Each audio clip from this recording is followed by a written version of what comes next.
Hello, and welcome to my video series on basic statistics. Now, 2 notes before we get going. Number 1, I will most often just use the word stats. There are fewer S's and T's crammed together in stats, and therefore I am less likely to trip over my own tongue, which happens often. Number 2, these videos are geared towards individuals who are relatively new or just need to review the basic concepts in stats. So if you have advanced study in quantitative methods, these videos are probably a bit below what you would need. Also, if you do have advanced study in quantitative methods, just keep in mind that I am simplifying some of the concepts for those who are new to the topic. So all that being said, let's go ahead and dive right in. In this video, we will be doing an introduction to the chi-square test. This is one of the most often misunderstood tests in hypothesis testing, so we're going to do a couple of things. We're going to set up a more complex problem that we will actually solve in the next video, but we'll talk about it in this video. After we talk about that data, we'll look at some graphs that help us understand that data better, and then we will actually do a simple chi-square test step by step, so you can see exactly how the numbers are calculated, which are actually fairly simple, and then how we interpret that. So let's go ahead and talk about our problem. Now again, this problem will be solved in the next video. In this video, I will actually be doing a simple example that we will then apply to this more complex problem. So we'll see this more again in part 2. So you work in the Office of Institutional Research at a small but growing regional 4-year university. Over the past 5 years, the number of undergraduate students at each level, so freshman, sophomore, junior, and senior, and then we have unclassified students, which are sometimes high school students or others, has changed. So we have had variation in our student headcount over this 5-year period. Now here are our questions. Now even though some headcount random variation is inevitable, is that variation beyond what we would expect due to chance alone? Now there is a lot packed into that question. I want to explain a couple of things. Just out in the world, when we count the occurrences of things, if we count an occurrence maybe today, and then we count the same thing tomorrow, and then we count the same thing the day after that, and the day after that, there's going to be a natural random variation in the number that we count. So maybe I go out to a busy stoplight and I count the number of cars that go through it during a 15-minute interval, say during rush hour. Well, if I do the same thing tomorrow, I'm going to get a different number. If I do the same thing the day after that, I'm probably going to get a different number. But those numbers are probably going to be close together, even though they vary a little bit just randomly. So what we're trying to ask here is that variation beyond what we would expect just due to the normal random chance variation? Now, what types of graphs can we use to better visualize our data? And how can a chi-square test help us rule out that variation due to chance alone? So where is the threshold by which we can say, wait a minute, that change is just beyond what we'd expect due to chance alone? So here is our student headcount. Now this is actual data, by the way. I did not make this up. So we have the years 2007 through 2011. Then we have the class levels, freshman, sophomore, junior, senior, and then we have the unclassified. And this tracks the student headcount, or enrollment, you can think of it, during the fall semester of each one of these years. So go ahead and take a look at that, and we'll talk about what we see. Well, one thing I notice is that for junior and senior, the headcount goes up quite a bit over that amount of time, and the same thing for unclassified. If I look at freshman and sophomore, it kind of goes up and down. There is no real, pattern as far as straight up or straight down. Now let's go ahead and do some graphing options so we can visualize this data better. Now, one of my credos is graphs are your friend, graphs are awesome, use more graphs. Take advantage of our ability to understand data visually. A column of numbers is one thing, but making it visual is a whole nother thing, and that can really help with your classmates or your instructor or your co-workers or your dean or whoever else you might be presenting this to. Take advantage of our ability to understand data visually. So in this problem, we're going to consider simple line graph, a stacked bar chart, a stacked percentage bar chart, a stacked area chart, a stacked percentage area chart, and then a spider or radar diagram. And we're going to talk about what each one does for us as far as interpreting or understanding our data better. So here's our simple line graph. And we have our 5 class levels over on the right-hand side, denoted by each line. Now, as you can see, if you start at the bottom, the special category seems to go up over time. The junior, which is the green line, goes up. The senior line, which is the purple, goes up over time. But then we have sophomore, which kind of goes up and down. And then the same thing for the freshman. It starts up, goes down, and comes up again, and then kind of goes down again. So when we talk about variation in our data across the years, this is what we're talking about. Now, because of the natural way enrollments work and other things in society and nature work, there's going to be some natural random variation. We cannot expect, unless we do some serious quota filling, to have the exact same enrollment every year. So we're going to have natural variation. Now, what we're trying to figure out is that variation within what we would expect by just sort of random chance alone? Now here is a stacked bar chart, which is another way of looking at our data. So within each year, we have the number of students in each class level, and then they're stacked on top of each other. So what does this do for us, that's new? Well, it helps us see proportional enrollment.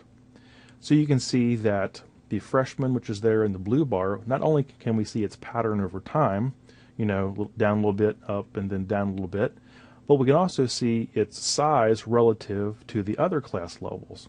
So it seems to be about twice as much as the sophomore, which is about twice as much as the junior, depending on the year you're looking at, and then senior and our special category.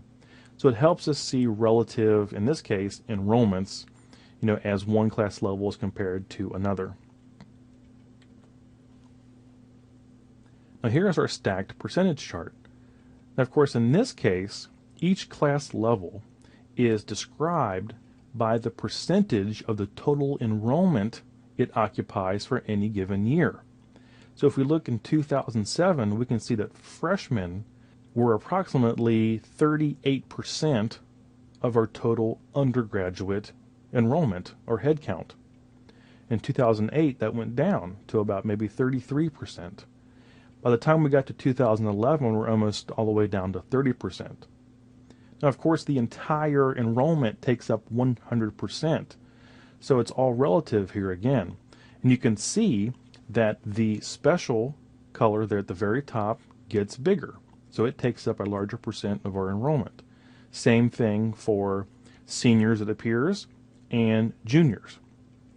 And then sophomores seem to narrow in their percentage as we go across time. So this helps us look at relative percent for each year. Now here is a stacked area chart. Now this is very similar to the stacked bar chart, except we take that data and we go all the way across the graph with it. So this tells us a few things. If we look at the very top of the graph, we can see that it increases. So what we can say is that our overall head count, our overall student enrollment, increased over this time period from, in the mid 1400s up to above 1600. Now, as far as the individual bands, of course, those represent each class level. So if we look, the senior, the purple, seems to widen over time. The junior, the green, seems to widen over time. The sophomore level seems to narrow a bit, and the freshman seems to narrow a bit.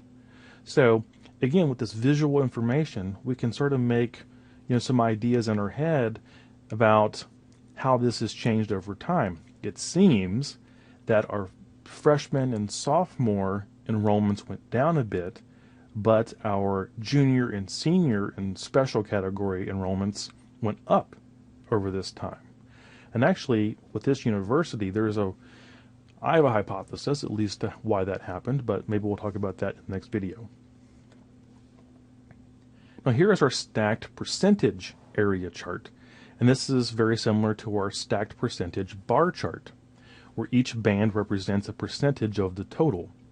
So again, you can see that overall the freshman seems to narrow as a percentage. Same thing with the sophomore percentage. And the junior, you got to look at two things here. Does it get wider and sort of its direction? So it does seem to get wider. And then same thing with the senior there in the purple and the special category there on top. So what can we say about this? Well, it seems that our freshmen and sophomores combined are taking up a smaller percentage of our overall undergraduate enrollment. And then our junior, senior, and special categories are taking up a larger percent over this time. So again, we have variation in our enrollment, but our question is it within just random chance variation, or is there something else going on? Now the last one we're going to look at is the spider diagram. And again, this is an often underused diagram that I think can be very helpful. Now, of course, each grade level is represented by a different color, and in the center we can call that a hub, kind of like the hub of a wheel, if you like, and then radiating out are the years. So each spoke coming out of that center is a year.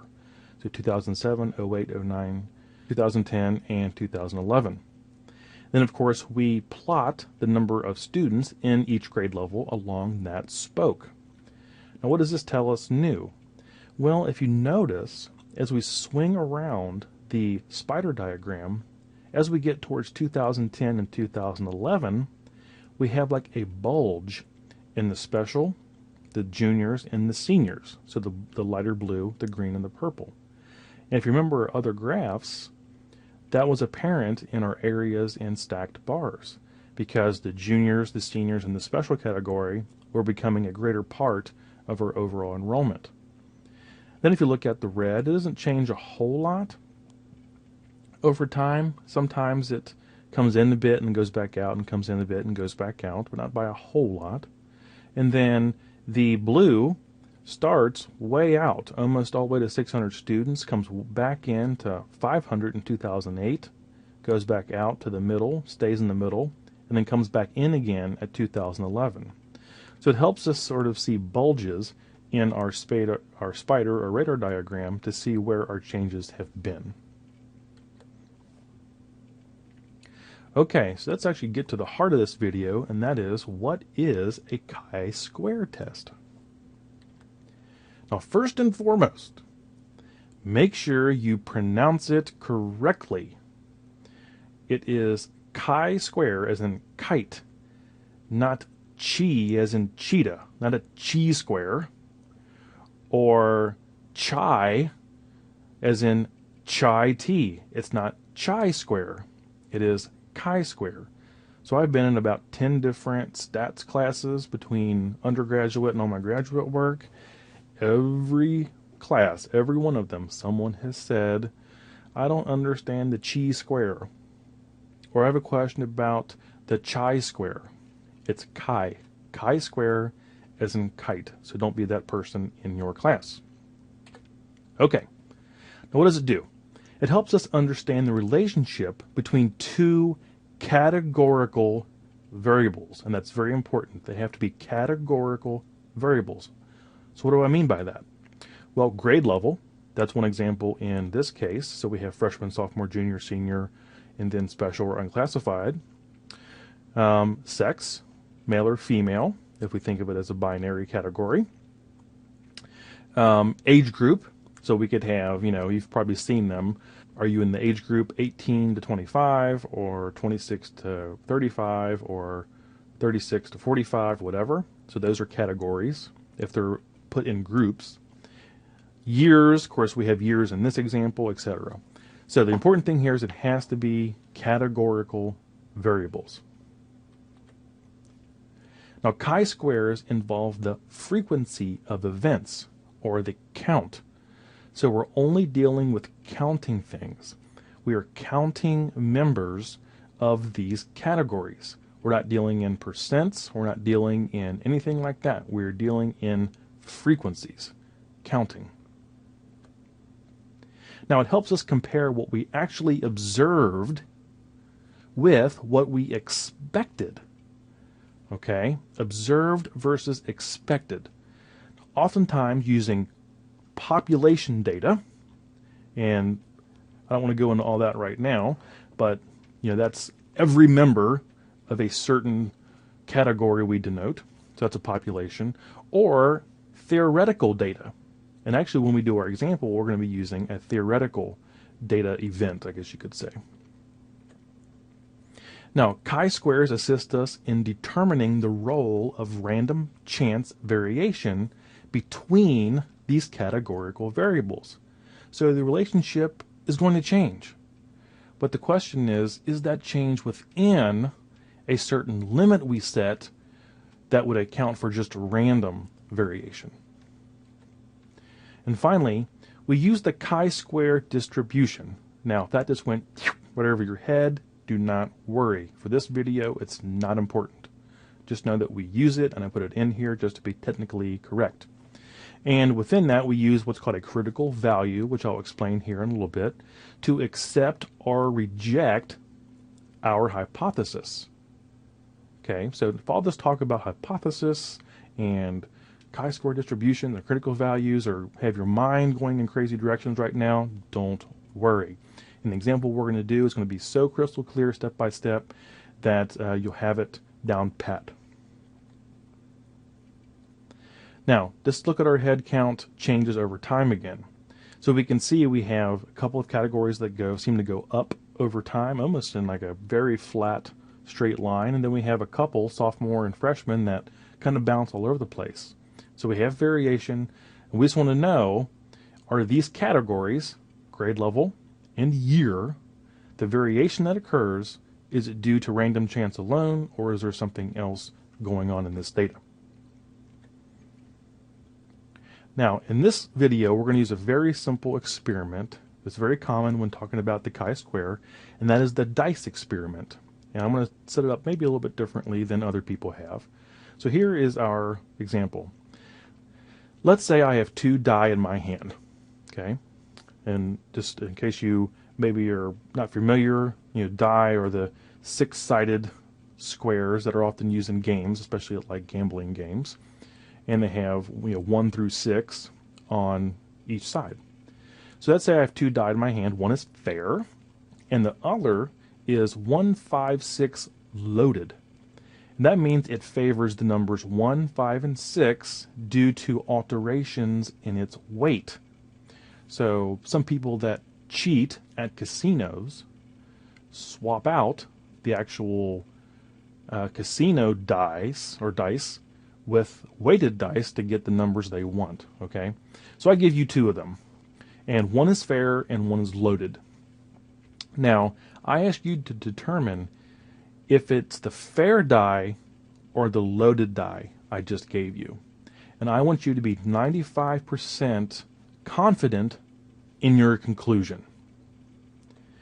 Now, to do that, what you're going to do is, I'm going to ask you to do is, over the next 6 days, I want you to roll that die 100 times each day for a total of 600 rolls. Okay? And then record how many times each number occurs over those 600 rolls. So you're going to do 100 rolls each day for 600 for 6 days, 600 total rolls, keeping count, a frequency of how many times each number comes up. Now, let's assume, okay, that the die I gave you is fair. Let's assume that. What would we expect to happen? What would we theoretically expect to happen over these 600 rolls? Now, if the die is fair, if we rolled it 600 times, and we have 6 numbers on the die, we would theoretically expect each number to come up 100 times. So 6 numbers, 600 rolls, each one has the same probability of coming up. So theoretically, we would expect 100 of each number to occur. So how are we going to state this hypothesis? And again, this is one of the more complicated slides, so just hang with me. First, we have what's called the null hypothesis, and that's represented by H sub 0. So if you've been in stats class, you've probably seen something like this.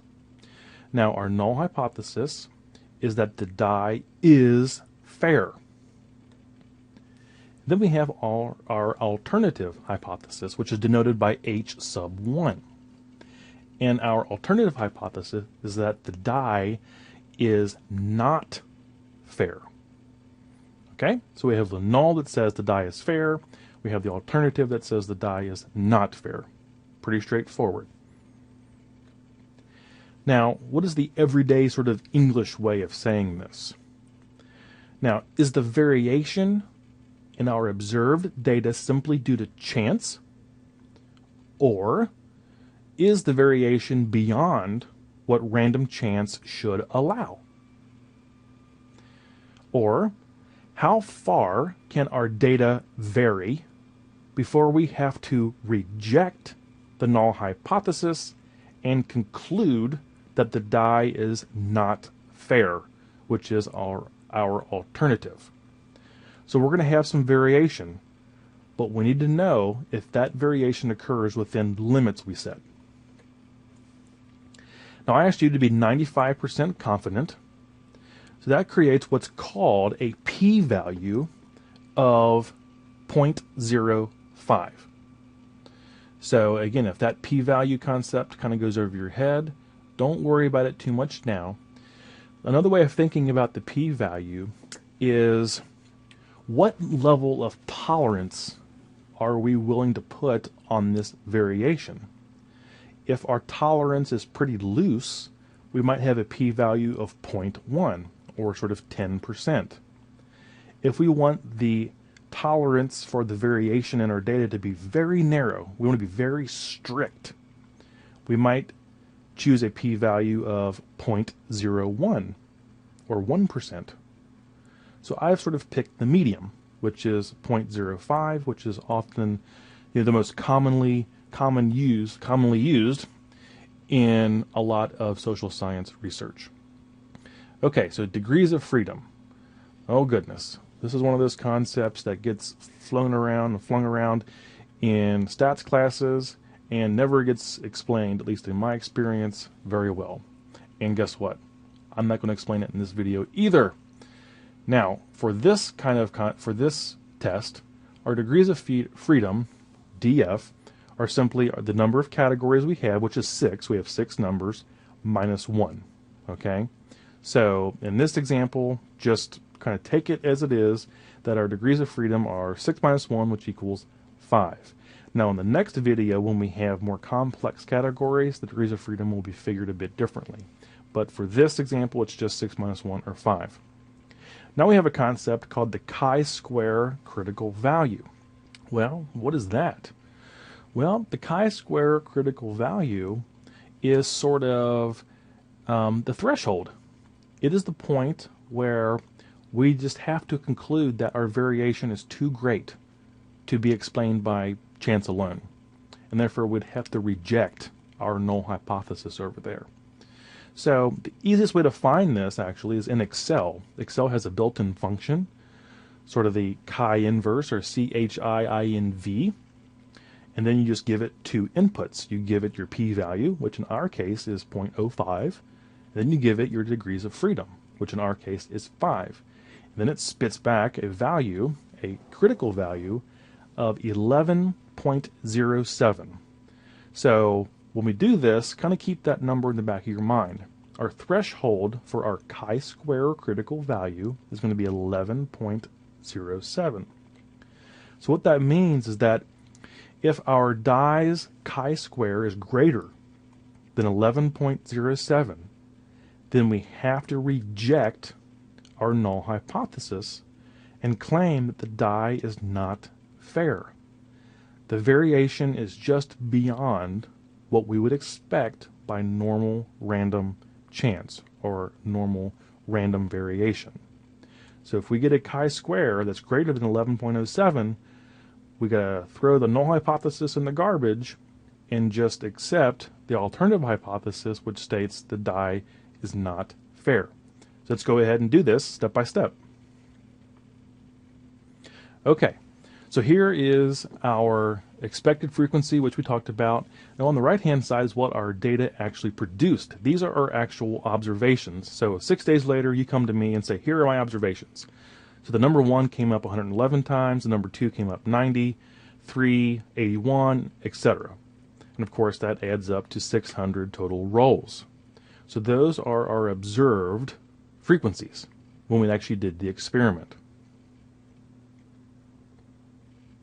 So here's the first step in figuring out our chi-square. The math is very, very easy.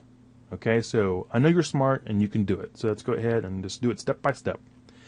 The first step is we take our observation minus what we expected. So as you can see on the right hand side, it's simple subtraction. We take our observed, which in the first case is 111, minus our expected, which was 100 because we expected it to be a fair die. So 111 minus 100 is 11. And then we just do that all the way down that column. That's it. That's step 1. Observed minus expected. In the next step, we take that observed minus the expected and square it. That's it. So for number 1, remember we had 111 minus 100, which was 11. And then in this step, we just square it, which is 121. Then we do that for each of our numbers. So step 1 we subtract, step 2 we square it. That's it. Now in step 3, we take what we got in step 2, which was the squaring, and we divide that by what we expected, which is E. Okay? So in all of our cases we expected 100. This is actually very simple division. It's just moving the decimal place. So for the number 1, we had 121 minus 100. That's 1.21. For number 2, it's just, well, 1. And for number 3, we had 3.61. And for number 4, we had 0.04. And on down, 5 and 6. So that's step 3.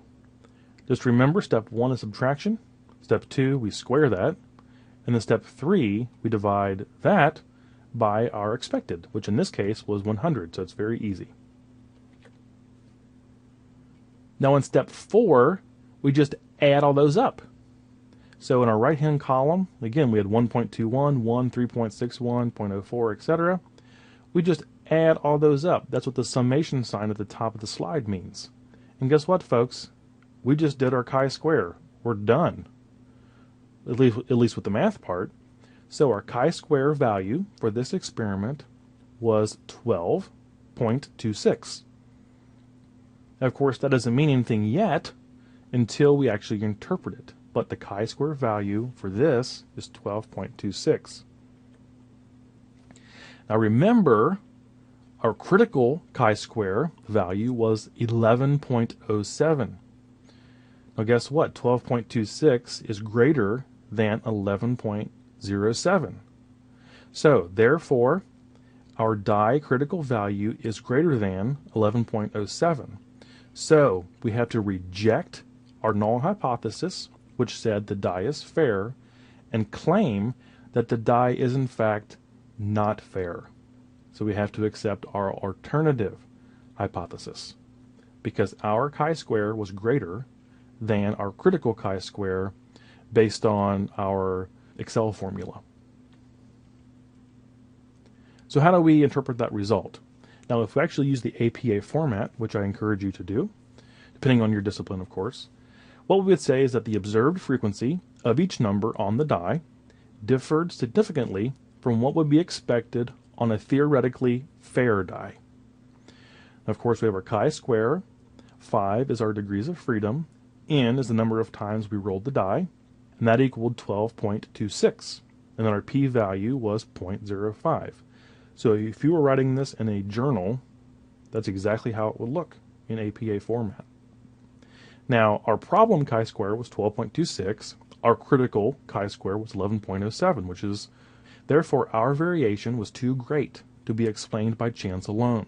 Therefore, we must reject our null hypothesis, which was the die is fair, and accept H1, which was our alternative hypothesis, and say the die is not fair. So we are 95% confident that you have the loaded die in your hand. Now, I want to talk about just the effect of choosing a p-value. Remember I said the p-value is sort of how strict we're willing to be on accepting random variation. If we change the p-value, we're going to sort of change the threshold of what we're willing to accept as random chance. Now this is the same slide, I just changed a few numbers. So null hypothesis is still the die is fair. Alternative is the die is not fair. Same interpretation, okay? We're talking about variation here. Now here's what we changed. Instead of being 95% confident, I want you to be 99% confident.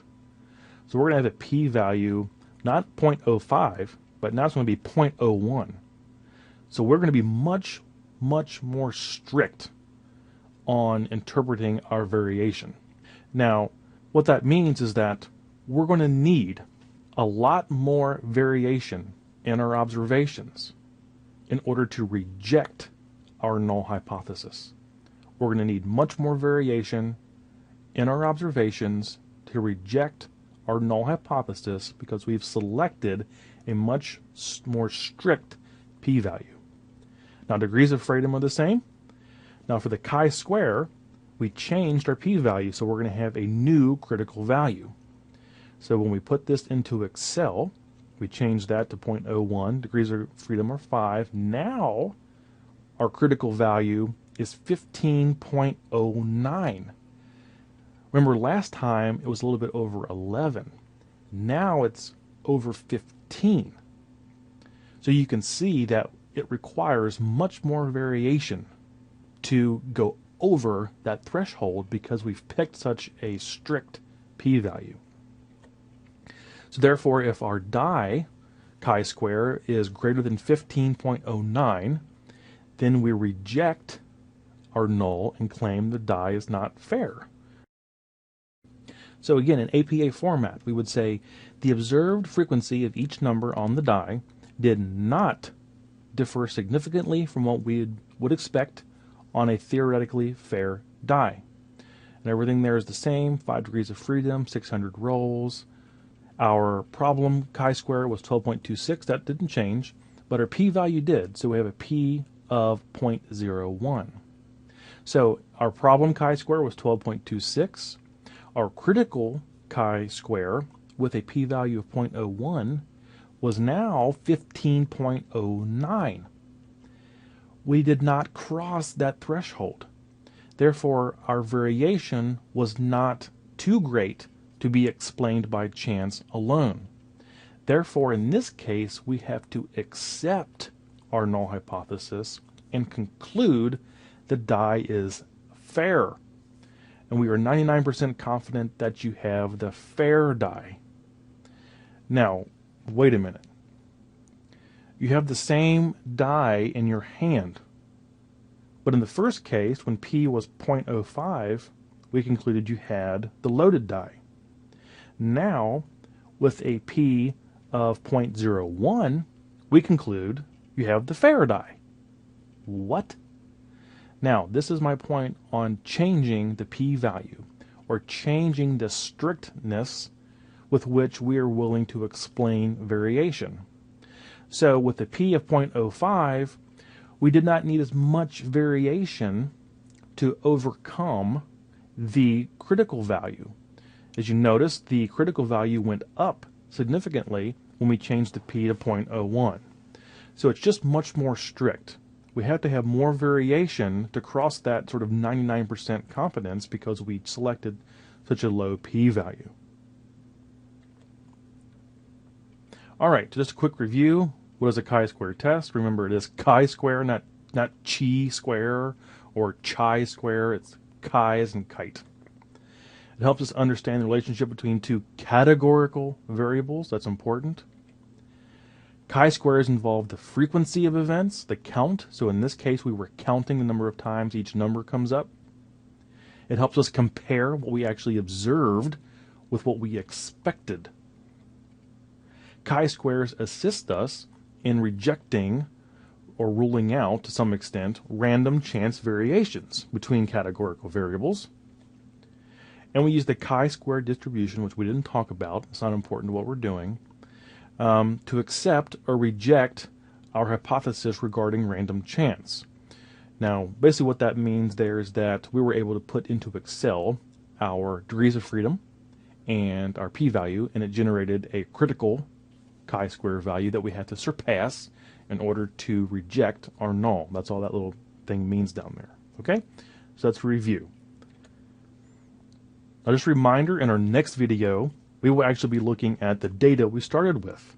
So look, in this case, instead of having a die with 6 numbers on it, we have 5 class level categorizations. So freshman through unclassified. And then we have 5 years. So we have 5 grade levels and 5 years for our categories. And then we're going to try to determine, or we are going to determine, whether or not the variation present in this data can be explained just by, random chance, just the random chance that comes with enrollment.